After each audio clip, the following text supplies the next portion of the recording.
It is your girl Pusher. If you're not pushing forward, you're moving backwards. Say it out loud. Forward, ever, backwards, never. No, really, say that thing out loud. Forward, ever, backwards, never. Well, thank you to everyone who has tapped in this hour. And so let me introduce myself to some and reintroduce myself to others. I am your girl Pusher. And as I always say, we are moving forward.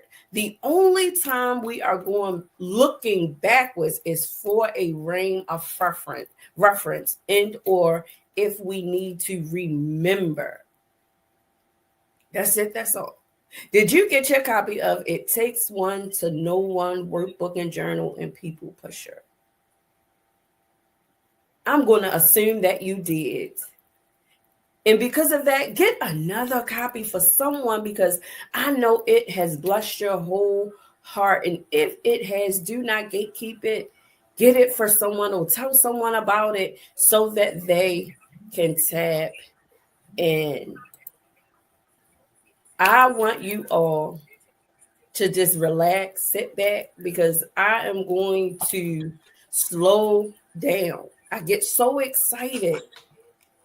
And sometimes I get too excited where I miss the mark.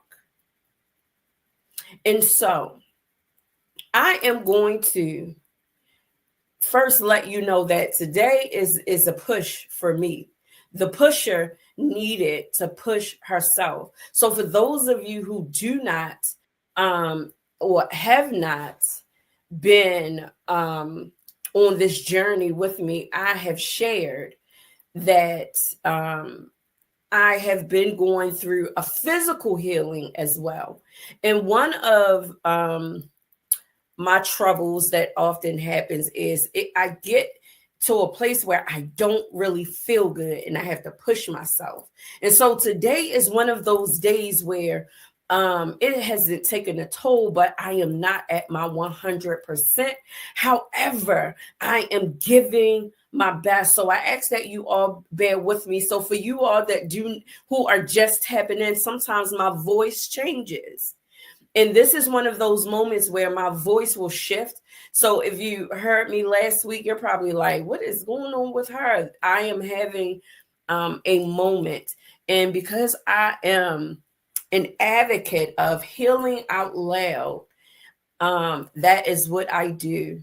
And so I am just going to ask that you all be open-minded because we will have an authentic and transparent conversation on tonight. No, you are not just stuck with me. I do have someone very, very special that I am get ready to bring up so that we can maximize every second of the minute in this hour. And because we have started on time, you know I like to end on time. If you are in the chat, I want to shout you out.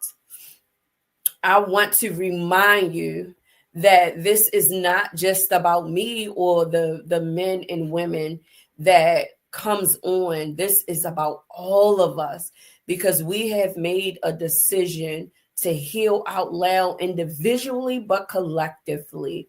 And so without further ado, I am going to ask this young lady to come back and reintroduce herself and introduce herself to the community.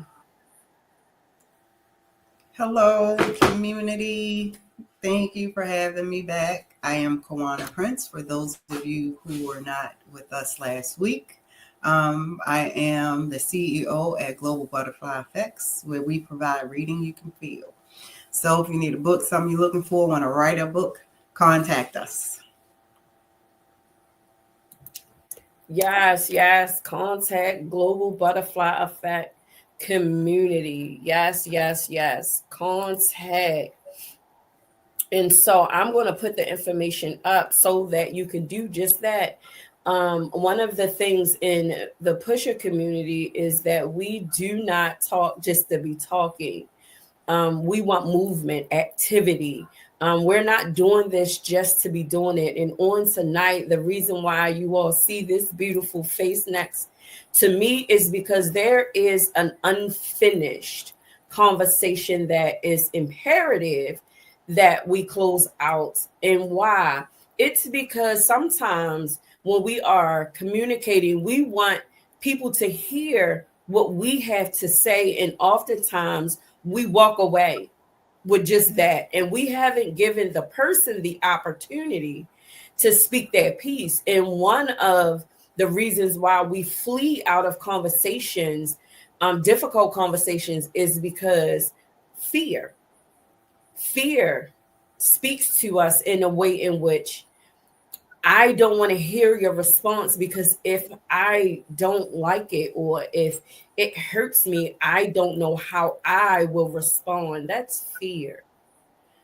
When you are self-aware, you are at a place where you are speaking your truth and living in your truth, then you understand that two truths can exist in one conversation. When we have conversations, we should not go into, I'm not going to say should not.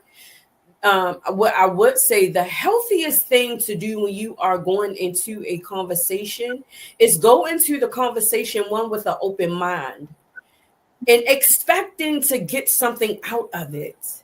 This is how we normalize having difficult conversations. So on tonight, we are having a difficult conversation. There's some things that you have to hear. If reconciliation, so keep in mind, forgiveness and reconciliation is in order. And in order for sometimes us to see that, we have to see it out loud. Sometimes, we have to, we go take classes and we do see these scenarios of people doing role plays on how to do something. But when real life comes, the role play that you see go out the window. And so sometimes in my mind, in my little bubble, I need real life. When real life happens, what do I do? Because it ain't nothing play about it. When you are listening to someone on the opposite end of the conversation and they are saying things that could pierce your soul, what do you do with that? And then fear creeps in and say, no, no, no, we don't want to hear that. So how does that person get to heal in their truth? At some point, we just got to be quiet.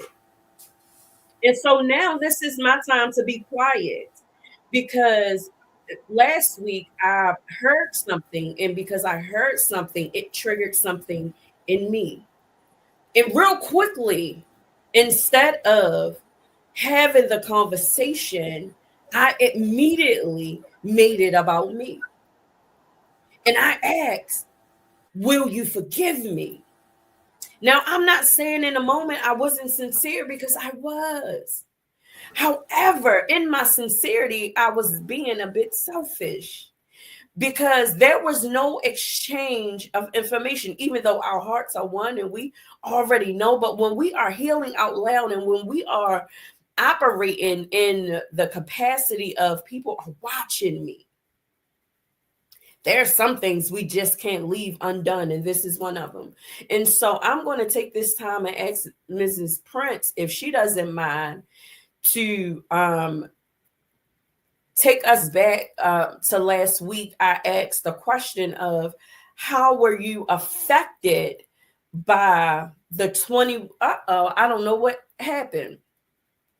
Miss, something. I'm telling you, the fact that I do not feel well, and I am not at my best, and so much has been going on I'm just telling you, in this time frame, so much has been going on. So I know something great is supposed to come out of this, because I am pushing myself. And so in the chat, I need to hear from you. So we're talking about we're not talking about difficult conversations. We're having a difficult conversation. And so I'm curious to hear what you in the chat want to know or have to say.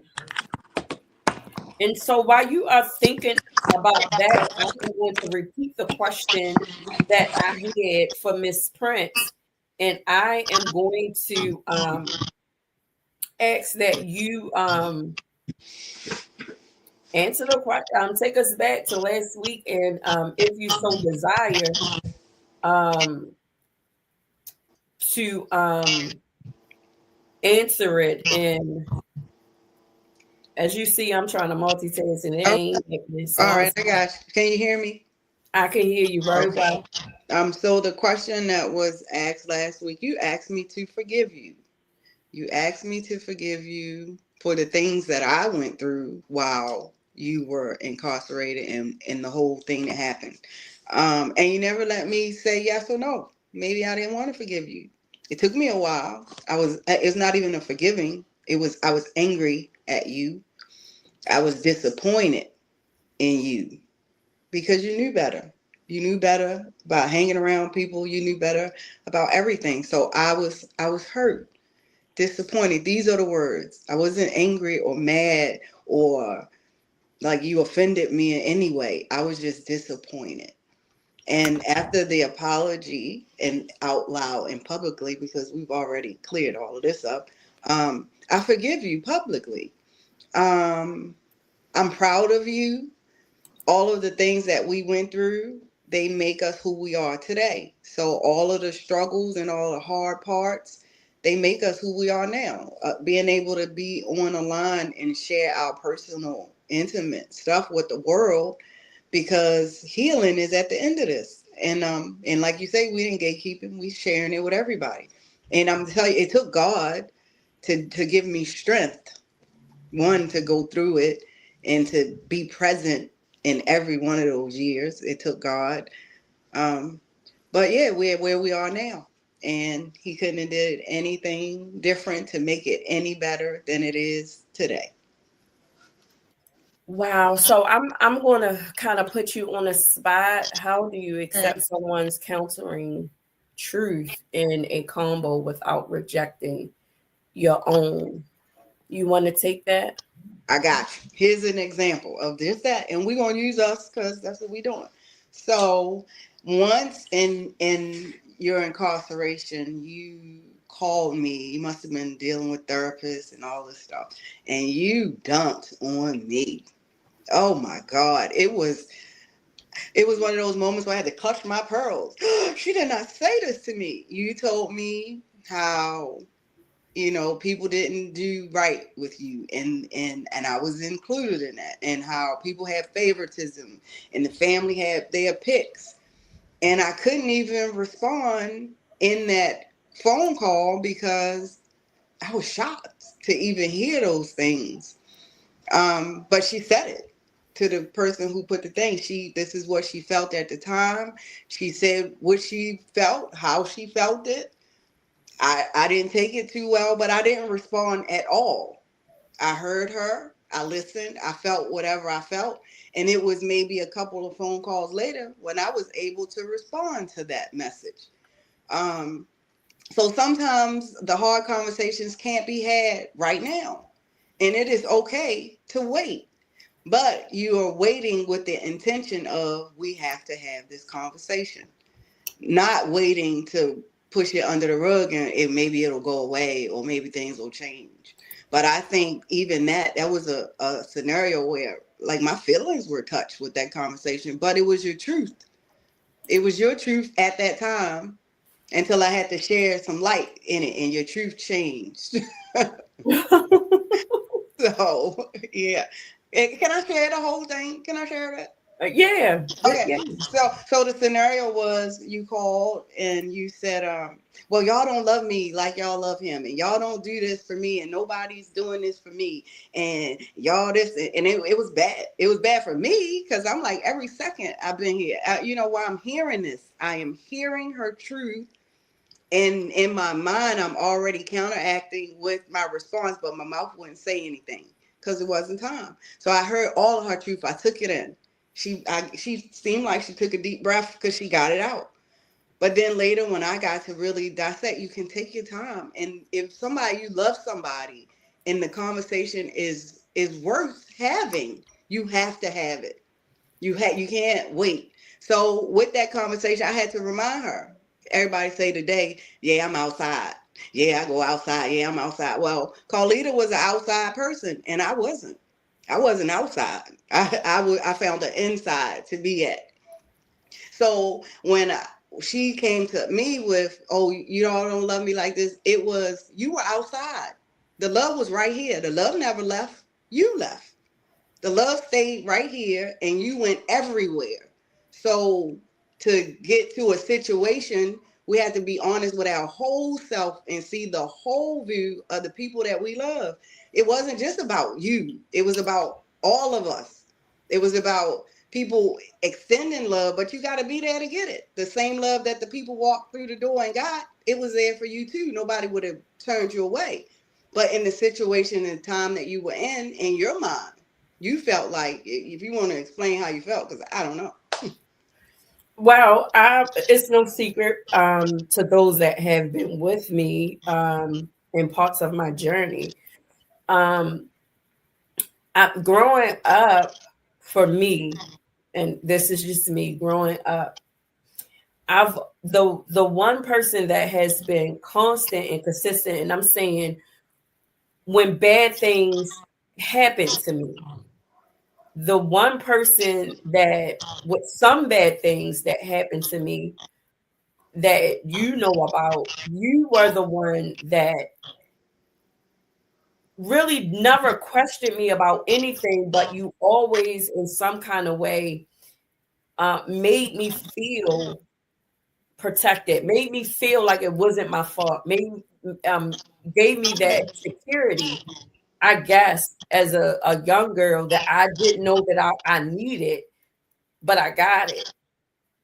But I guess just growing up, and like you said, because I wanted to be outside, somewhere, somehow, being out, something happened to make me feel like where I belonged. I felt like I got more attention. And sometimes I got attention that I didn't want.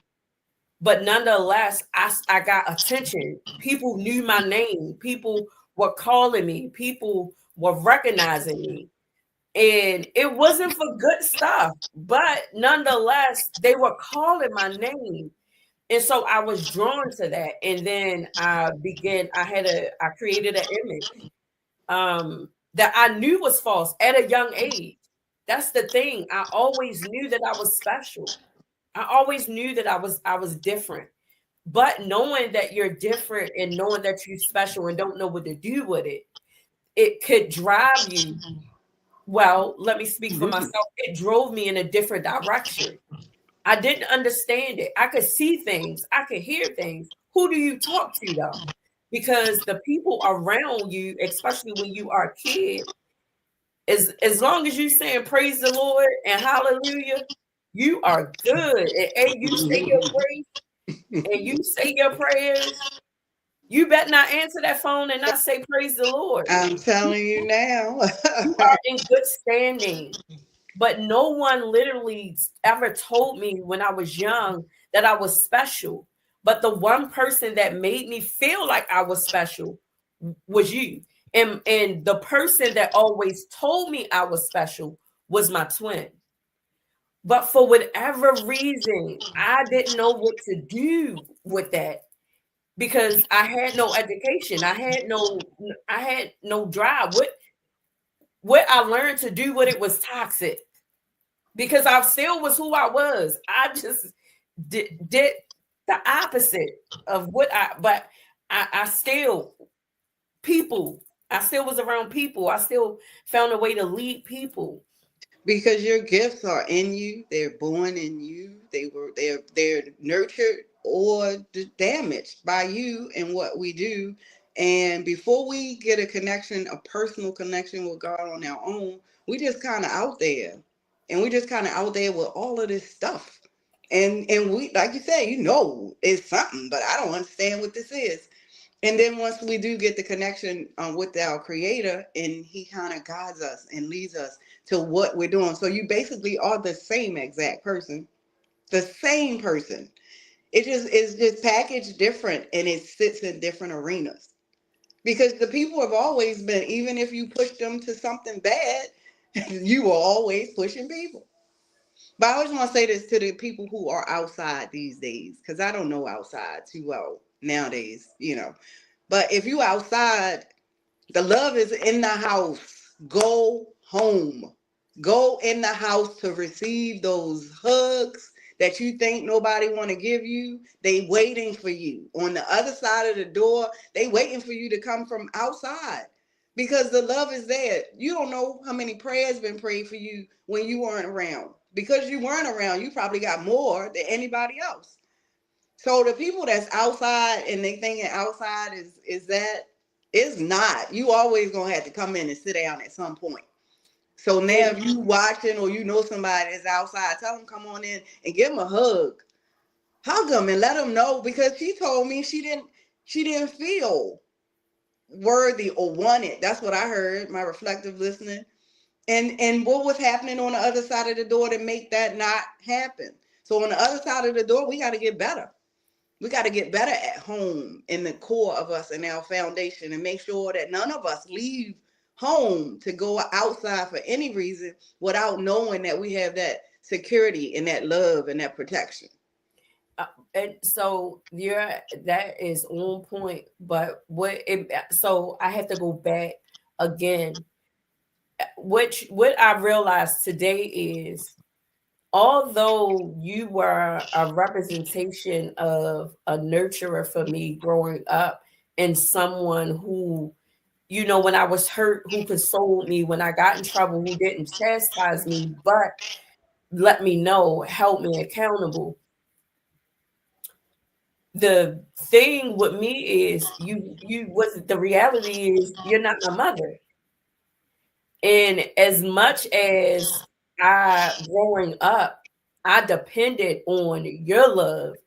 Growing up, people wanted to make their parents proud and make their parents happy. When I started, getting myself together and doing things, in my heart, and I'm just being honest, I wanted to make you happy. I wanted to make you proud, because I felt like you deserved it. You deserved for your heart to smile. And for a long time, I didn't sit with the reality of I went astray, because the one person that I really wanted more than anything in the world, someone that I live with, that I came out of, the time that the dudes broke into the house to do whatever they did, it wasn't my mother who hugged me. It wasn't my mother who told me it was going to be okay. It was my sister. And although in that moment it did what it needed to do, I got to be honest, that little girl wanted her mother.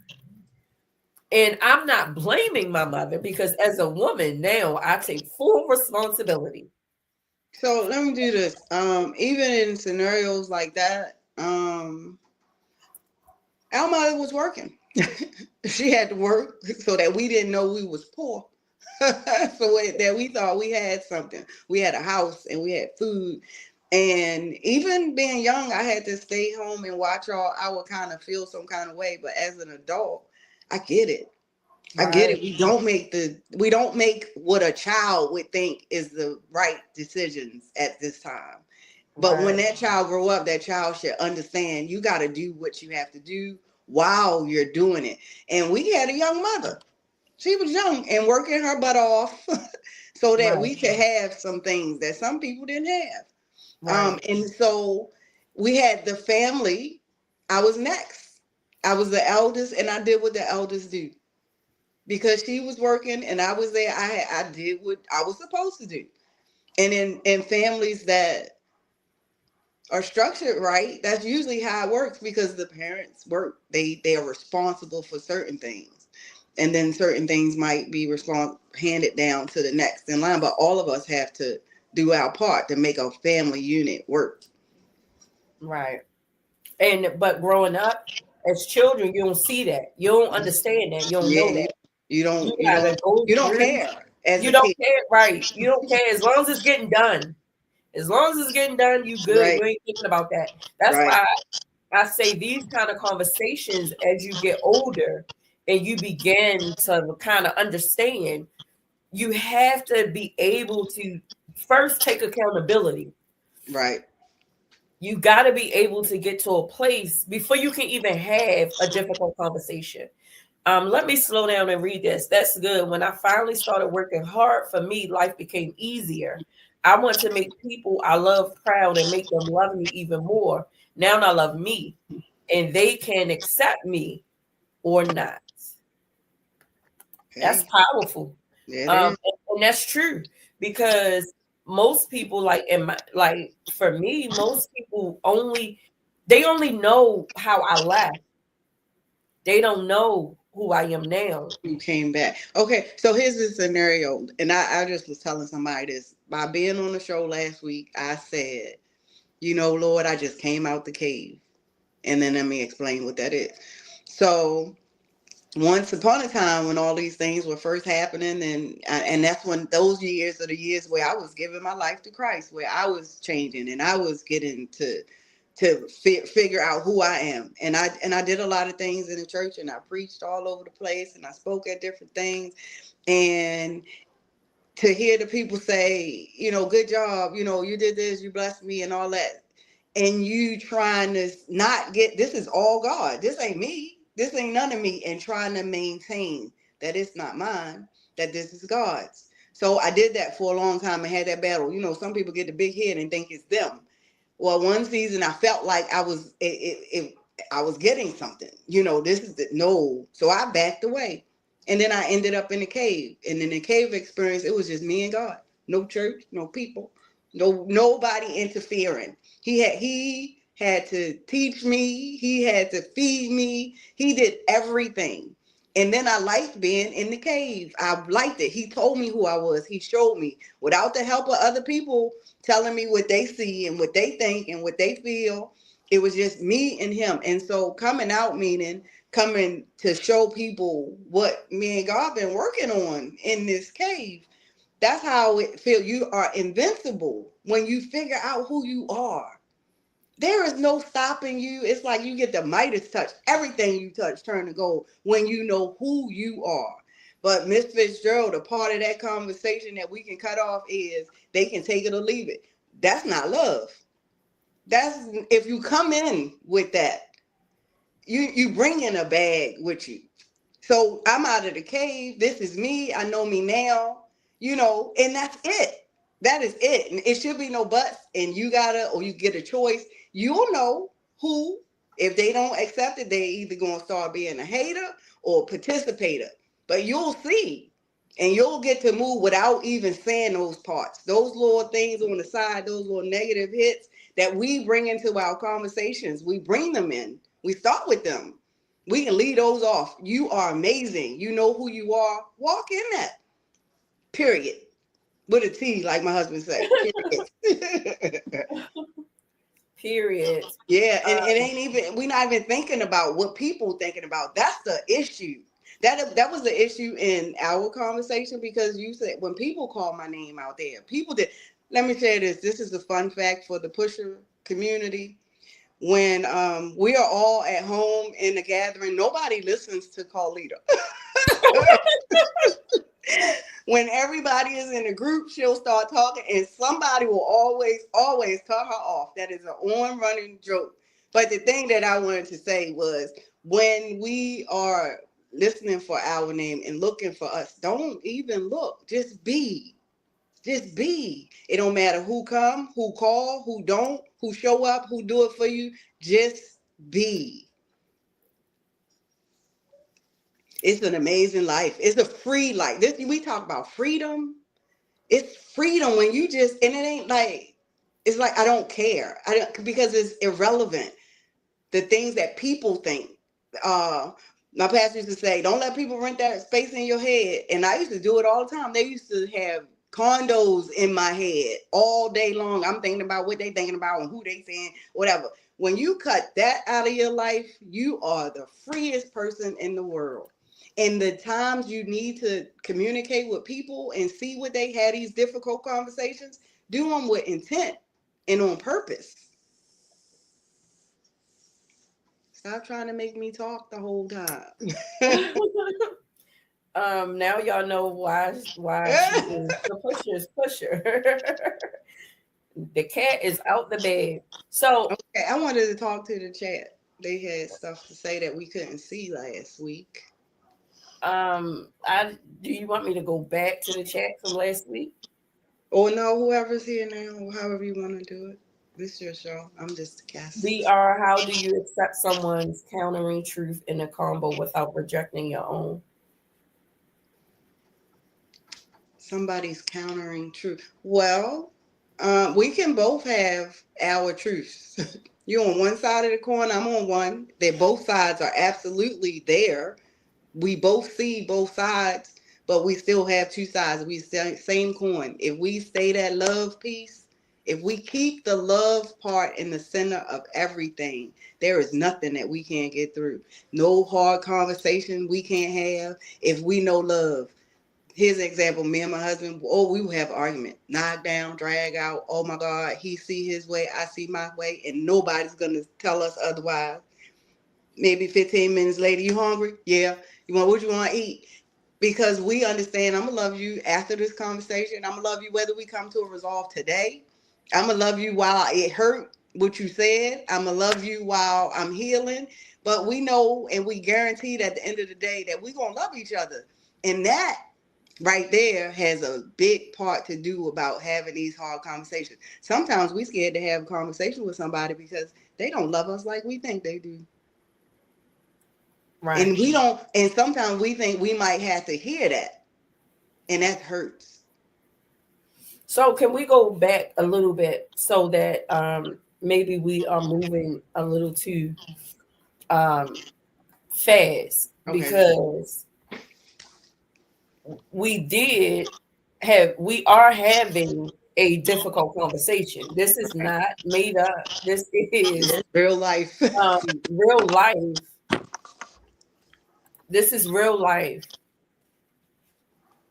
So proud to have you two powerful ladies to look up to. I like that. Hater participating. Yeah. Hi, Mr. Lisa. I have Bible study, but I'll be watching the rest. Love you, Tyra. This conversation has been valuable to me. It encourages me to go tell my daughter I love her, though I had to correct her in her actions. I love her. Yes, Brandy. Yes, yes, yes. So that's why I want to slow down a minute and go back, because we are having a difficult conversation. It's difficult for me to hear her truth, even though I know some of what she has shared with me, throughout my incarceration and since I've been free. We do have conversations, but they haven't been this tough.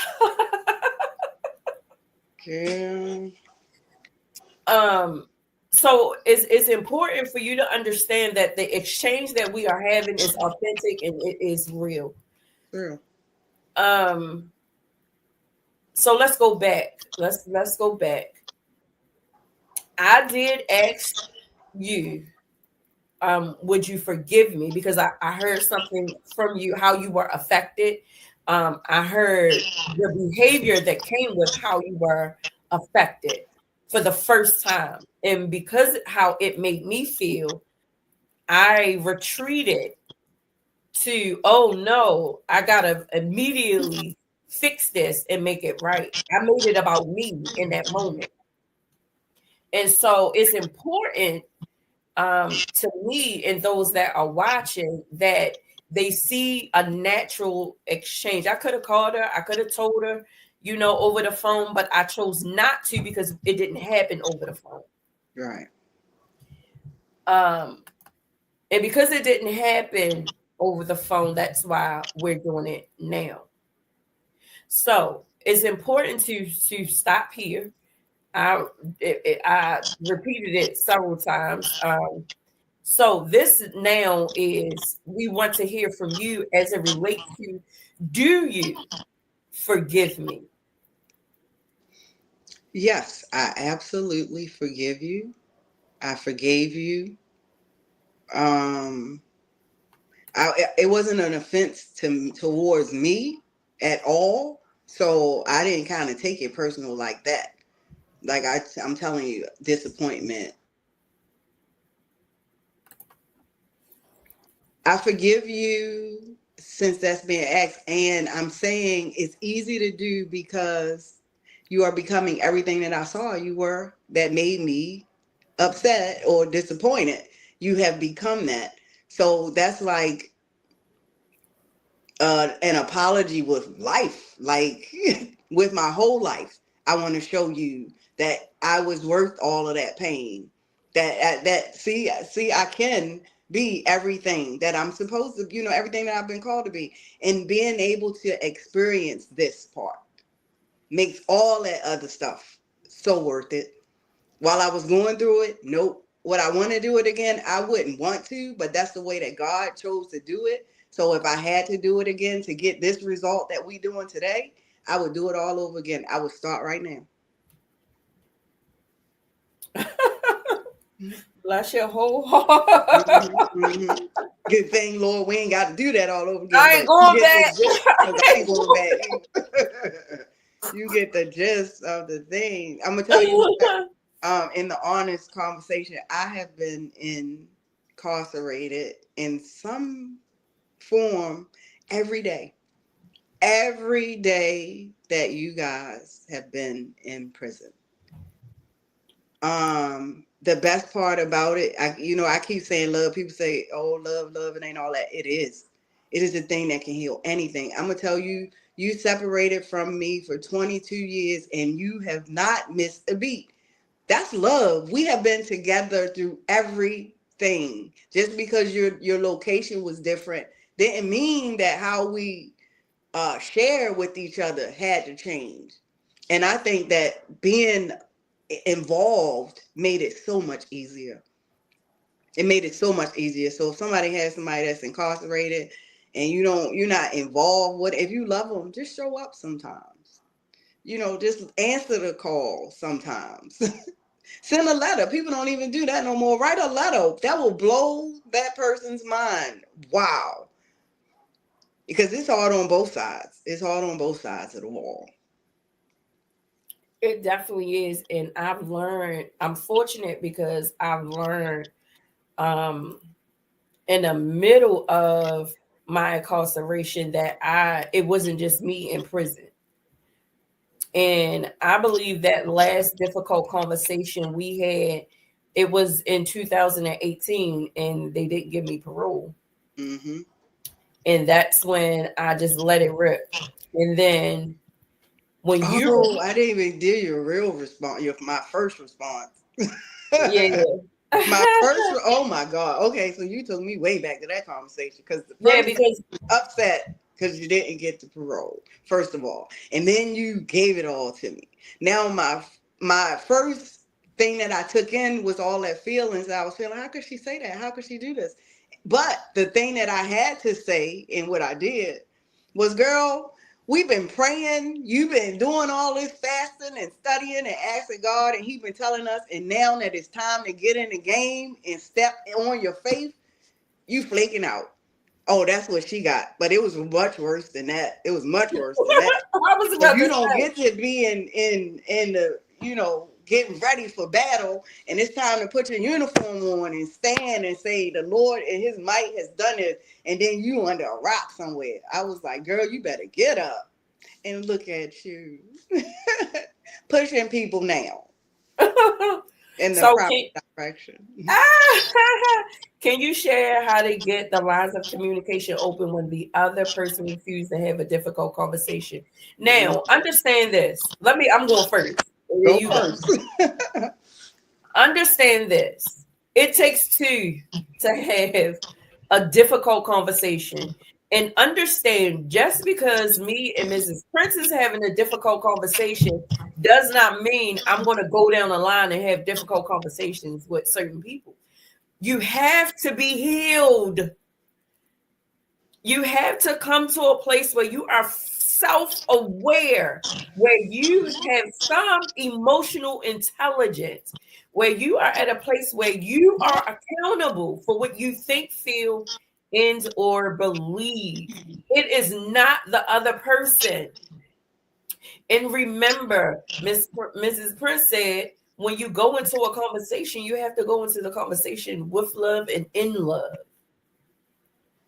And in order to do that, that other person is going to meet you halfway, because that other person is coming the same way. Oftentimes we want to have, that's why they have commercialized and they created fear. And now we are calling normal conversations that we should be having at the kitchen table difficult to have in our community. And this is what we used to do. We used to do it at the table. You talked, you found out what was happening. Everybody got to say, well, why he did that yesterday. Why? When we stop those things, it's like, let me tell you this. It's like the enemy is silencing us. We're texting it. You can't feel my emotion in the text. You can't feel the energy that I'm giving you. What you're gonna feel in the text is the energy that you have. So if you got you in a bad mood, you read my message and I'm giving it to you good because your energy is down. But when we used to talk face to face and you could see me, we hug before the conversation, we hug after the conversation. I'm gonna see you the next time. Even if we argued and it got hot, we were there with that energy towards each other. There's no power in us not speaking it out loud. And all this texting is silent. Even if you make it all caps or put an exclamation mark on it, we got to start proclaiming things out of our mouth again, speaking things to the people that we love out of our mouth, in from a place of love and reconciliation, especially because that was the topic before, and you said is reconciliation and forgiveness the same thing? They one leads to the other. One will lead you to the other, but they're two different seasons. Right. And so I definitely appreciate the fact that you and I can have challenging conversations that doesn't always make you feel good. Yeah. But when you come out of it, you feel so good. much peace and you feel good when you are coming out of it. That's how God do us. We take on our characteristics of our daddy. When I am not the best, which is a lot, when God deals with me, I know that I've been dealt with, but I feel good. If that makes any sense. That's the love. That's what we miss. We sting people with our conversation. I'm a jab right here. I'm gonna give it right here. I meant to say this. I've been holding this in for, this is the perfect opportunity. But ain't no love in that. Love bears all things, is patient, is kind, is not selfish, is not puffed up. But in our words and our conversations, we bring all of that. And none of that is love. And that's why things don't get resolved. Either we ignore it or we just blah all over it. We don't ever take a deep breath and do this, what we have. And that's why we get mediators. We got all these life coaches now so you can have a hard conversation with somebody else besides the person that you need to be talking to. Words they hurt if you apply them wrong, but they can be healing if you apply them right, if you had the right listening. I feel you. I understand your heart. You were hurt. You were lost at the time. And I'm sorry that I never opened the door and came out there and yelled your name and said, hey, or chased you down. Come and get this hug. I'm sorry if I didn't do it that way. But these are the ways that it happened. And I'm glad that we have a chance to discuss it. So that those that come, I have grandbabies that when they come, they will know I don't have to hold this. Because holding all of those conversations with all of these people will jam you up. Let that mess out. Have that difficult conversation. Who cares? Go for it. Like we do it when we mad. We go rah and we just let it fly. Well, how come you can't have some sense about yourself and come on purpose to have that same talk? The person who you think don't want to have a hard discussion might just change their mind if we change the attitude we come to them with it. They might have been waiting to have the hard conversation, but we come already without face all messed up, our high pitched voice already like we mad before we even get talking, and then the other person gets discouraged from having that conversation with us. So it's all in your posture and your position in your conversations. This is it. Come on. The application of words, the release of words. I'm telling you now, that's where the power at, and what we speak out of our mouth. We always say the negative stuff so quick. We need to start speaking the life things. Yeah, and one of the things about this is why I'm so like get It Takes One to Know One workbook and journal. Like if you need a start, I'm telling you, it's a great start.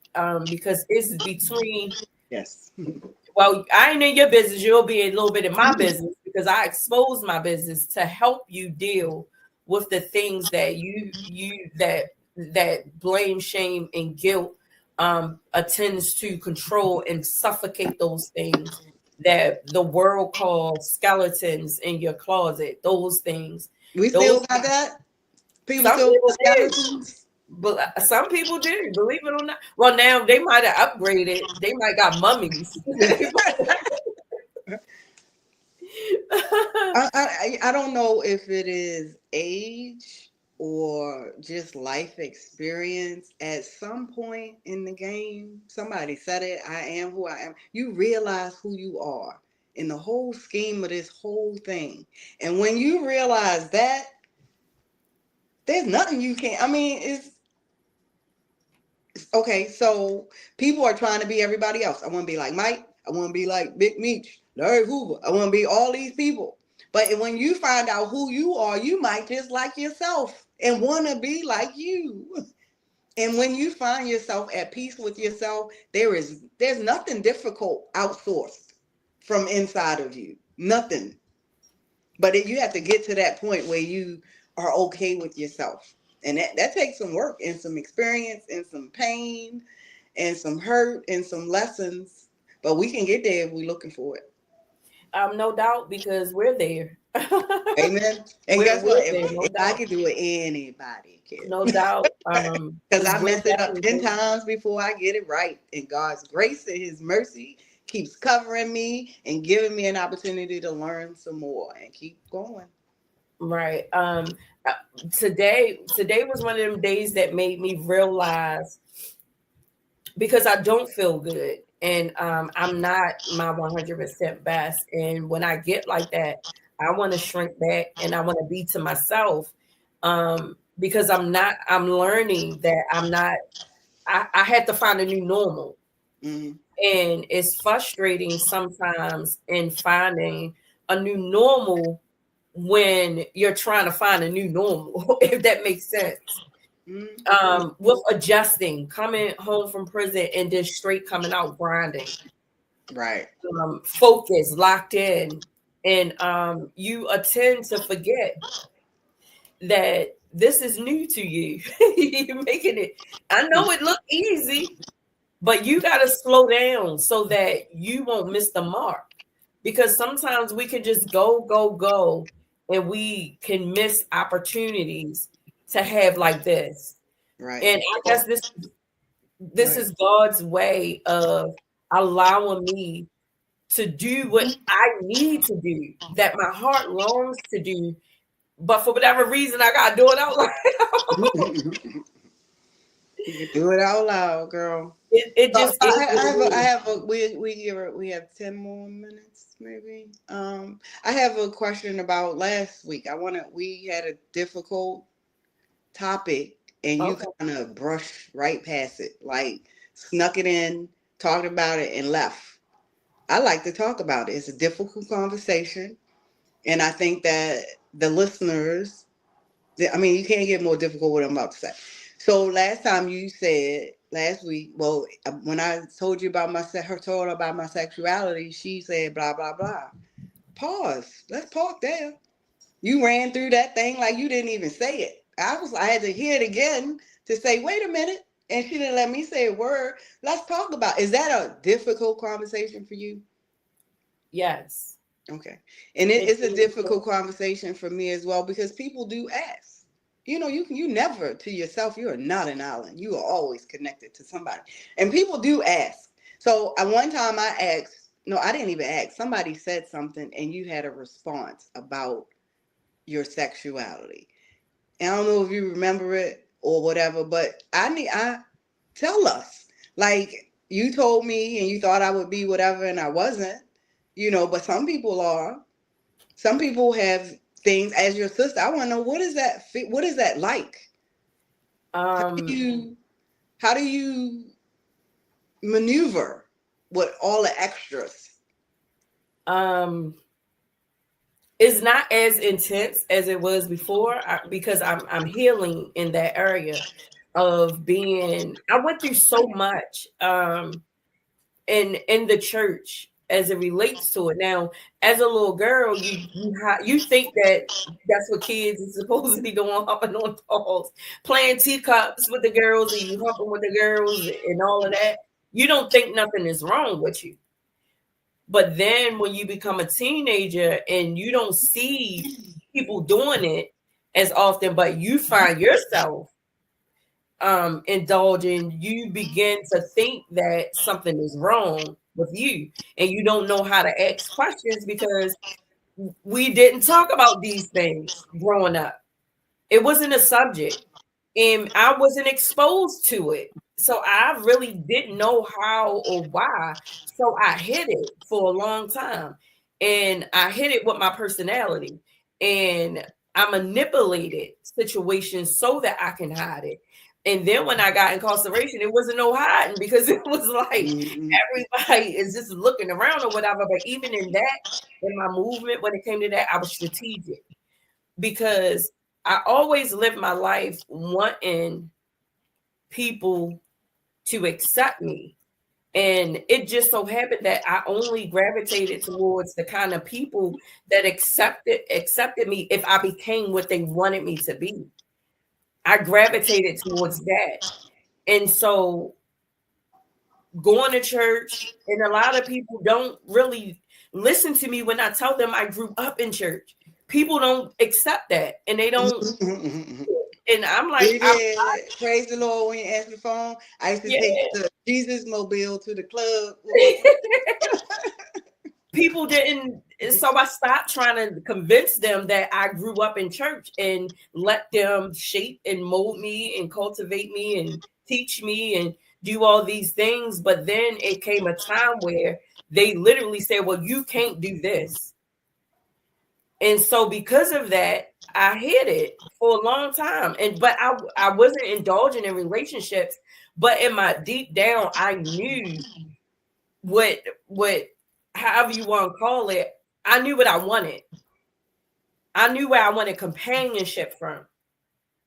I knew that. And so I would in those long times, and I would be focused. And one time, like for a couple years, I was grinding. I was going to church. I was preaching. I was teaching. I was doing all of that. And I was doing it the way they cultivated me to do it. But then it came a time where something happened. I was hurt. And nobody would attend to that hurt. And I retreated back to what I knew. And then I found myself in toxic relationships while in prison. And I did not know how to escape it, because they weren't people that I wanted to be with, but they were a representation of companionship that I knew that I wanted. It may not been, I wanted it, and you were closest to me. So I'm gonna manipulate this situation for what I wanted to be, to get what I wanted, because I was hurting. And that's how I dealt with my hurt. That was my drug. And then it's like once I began to I'm questioning, is this for me or not? And when I completely stopped and gave it up, it wasn't for me. It was to please other people. Because when I felt myself going back to messing with women, I was kicked out. I was talked about. I was like, whatever you dethroned. I was preached about. I was talked about by leaders. People mishandled my heart, whether I was doing good or bad.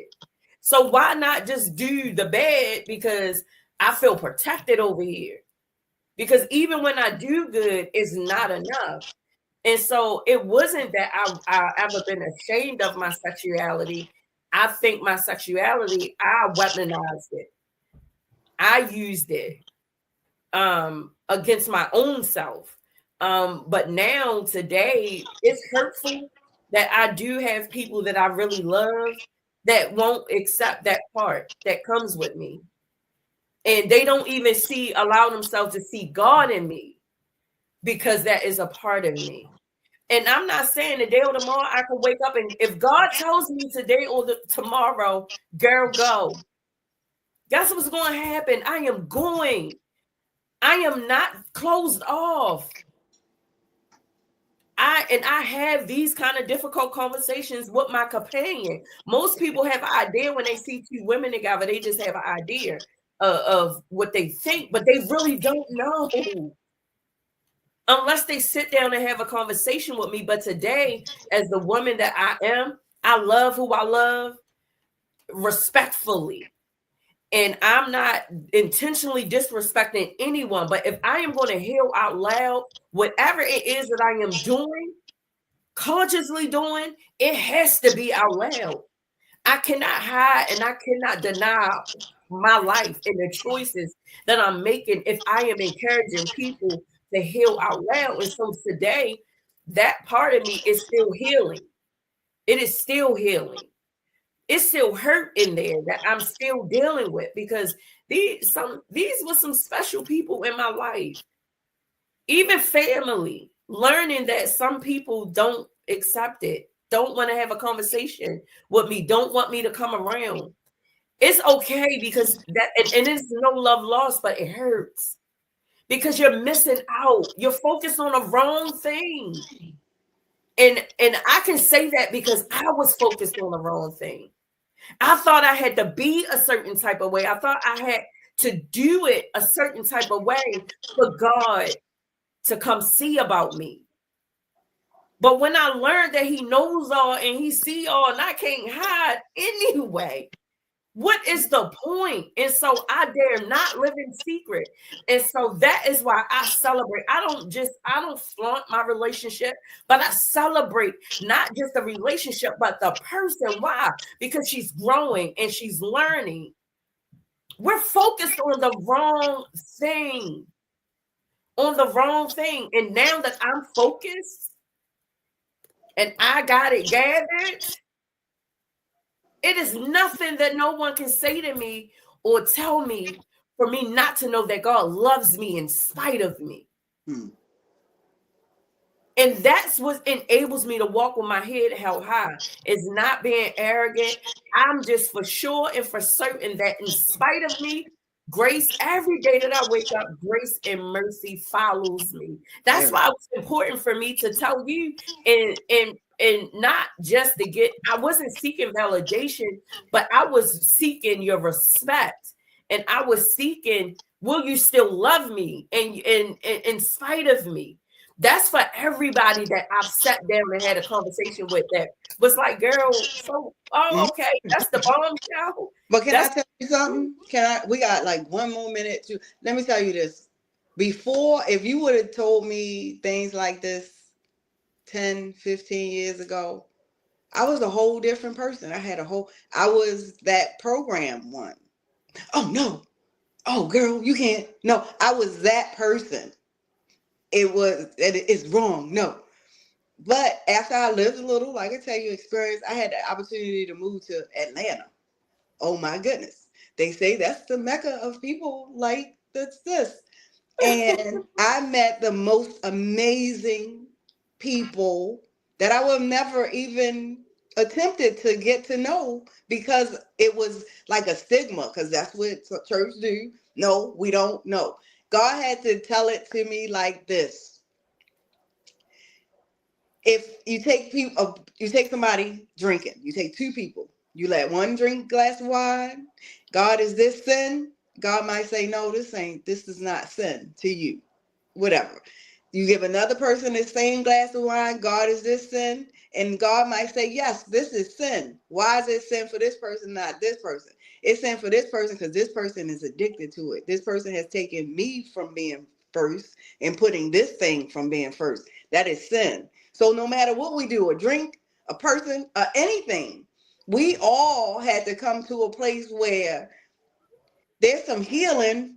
And then you said it before. God knew, he saw me, he see me, where we don't let stigmatisms keep us from opening up our hearts and loving people, because God reign on the just as well as the unjust. And just because I got a husband don't mean that I'm all that just.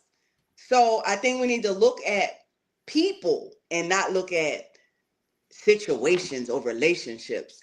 And before, I can honestly say I'm healing out loud too. It was taboo for me. Oh no. Oh, let me clutch my pearl.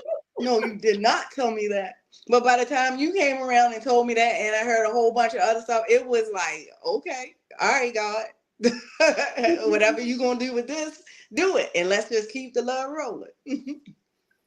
Yeah, so that's definitely that was difficult. See? Yay, we got the pusher to say difficult conversation. Because yeah, you did wish by that. Somebody needed to Yeah, I definitely did, not on purpose though. I hear. definitely didn't do it, bypass it on, but that's why sometimes it's important to slow down and go back and pay attention. We 1 minute over. Okay. So yes, this was important. This is season 2, y'all. Season 2. Yay! Season You 2, did that. Congratulations episode on the first season. 1. You did Episode that. 1, season 2, So I'm episode first. 1. So one. So before We we go, can I please? yeah, I'll read this last. Okay, I'll read this last quote.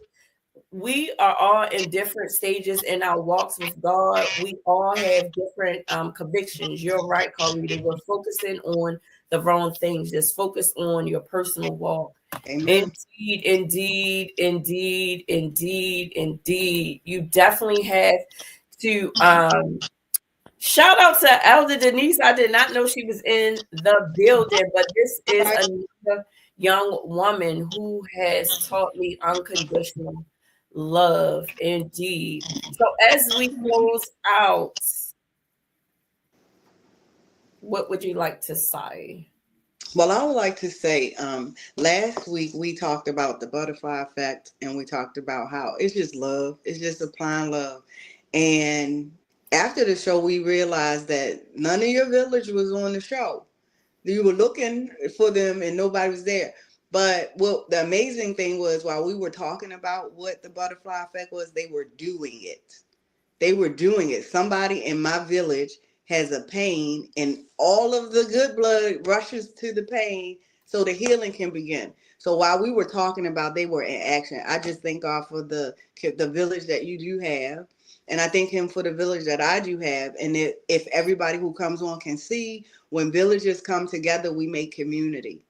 And this and us talking and me being a part of this is just not because this is my sister. It's because I believe in what she's doing. And the people that come on the show, you aren't just a show member, you are a part of the community. So I try to support. I can't show up at everything, I can't buy everything, but I try to support when I can. You had a young lady on, she needed cleaning service, we needed cleaning. Why not use somebody from the show? I saw a book, somebody had a book. It wasn't through my company, but it's a book, and we're going to support her. So also, and the people in my community, I will ask that we would support them as well. I have 2 new books coming out. Carlita's book, I'm waiting for a date for her to come out with hers, but you can go on her website, pusherlife.org, and you can put yourself on a waiting list, and she'll tell you when the time is coming. You'll know first. But I have the next 2 things that are being published by Global Butterfly Effects. One is how to properly prepare for parole. If you have a person that is incarcerated, you have never done this process before, it is something else when you don't know what you're doing. pick up the book. He walks you step by step through the process. He shows you examples and everything. This is Dr. Jason Walls, how to properly prepare for parole. And I also have meditation for mental health. This is Shannon Deanne, and this is an amazing book. This is probably going to come out next month. If you don't know how to meditate, this is a fun, exciting book. You need to get it and learn how to get your zen. Okay, thank you. And so you're very welcome. Yes, get those books. And where can they go to get those books? You can get any books that I publish on Amazon.com, or you can go to gbecommunity.com, and you can go to the our community authors, and you can pick a book. If you like reading and you're looking for a specific book, you can call us or send us a message through the prompt, and we will help you out. We'll help you find a book, locate one. We'll tell you what's the good reads that's going on nowadays. Check us out. Okay, gbecommunity.com. That is how you can purchase those books. I definitely will tap in and get both books. We definitely can use them over there in Pivot. So as always, we started on time, so we would like to end as closely as on time as possible. As always, you in the chat, I appreciate you for showing up. As always, in participating. Do not forget to go over to PUS'HER where you can tap the chat button and ask any questions. Anything, you can go over there and put it in, and we will shout you out and read your questions, comments, whatever you put in. It is more to come in a PUS'HER community. So I thank you. Until next week, Wednesday at 6:30 p.m. Bye.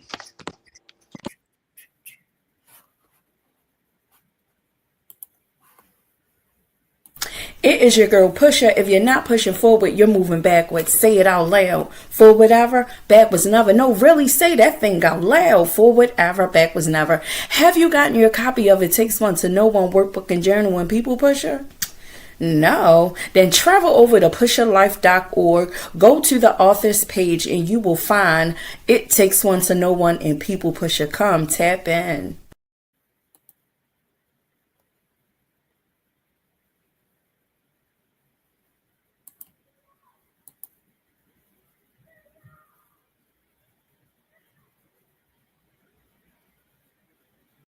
It is your girl Pusher. If you're not pushing forward, you're moving backwards. Say it out loud. Forward ever, backwards never. No, really say that thing out loud. Forward ever, backwards never. Have you gotten your copy of It Takes One to Know One workbook and journal and people pusher?